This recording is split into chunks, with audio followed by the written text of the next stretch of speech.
रोई रोई बेटी का है आंसू भरे नयनवा, काहे बिसराया बाबा कई के कन्यादानवा।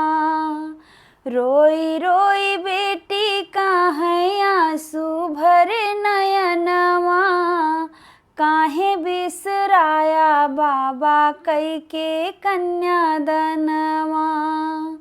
बाबा बिसराय देहे गोदी माँ खेलाई के, अम्मा बिसराय दीही दूधवा पियाई के।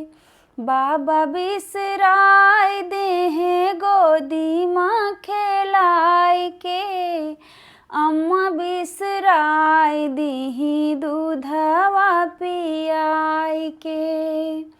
रोई रोई बेटी का है आंसू भरे नयनवा, काहे बिसराया बाबा कई के कन्यादानवा। चाचा बिसराय देहे गोदी माँ खेलाई के, चाची बिसराय दीही डोलिया माँ बैठाई के।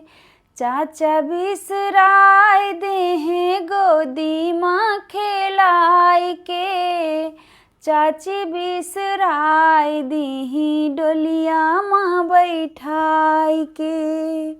रोई रोई बेटी का है आंसू भरे नयनवा, काहे बिसराया बाबा कई के कन्यादानवा।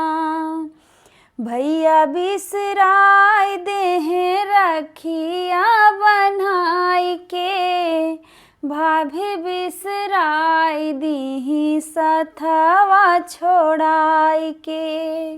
भैया बिसराय देहे रखिया बनाई के, भाभी बिसराय दीही सथवा छोड़ाई के। रोई रोई बेटी का है आंसू भरे नयनवा, काहे बिसराय दीहा कई के कन्यादानवा। रोई रोई बेटी का है आंसू भरे नयनवा, काहे बिसराय दीहा कई के कन्यादानवा। बाबा बिसराय देहे गोदी माँ खेलाई के, चाचा बिसराय देहे गोदी माँ खेलाई के। भैया बिसराय देहे रखिया बनाई के, भैया बिसराय देहे रखिया बनाई के।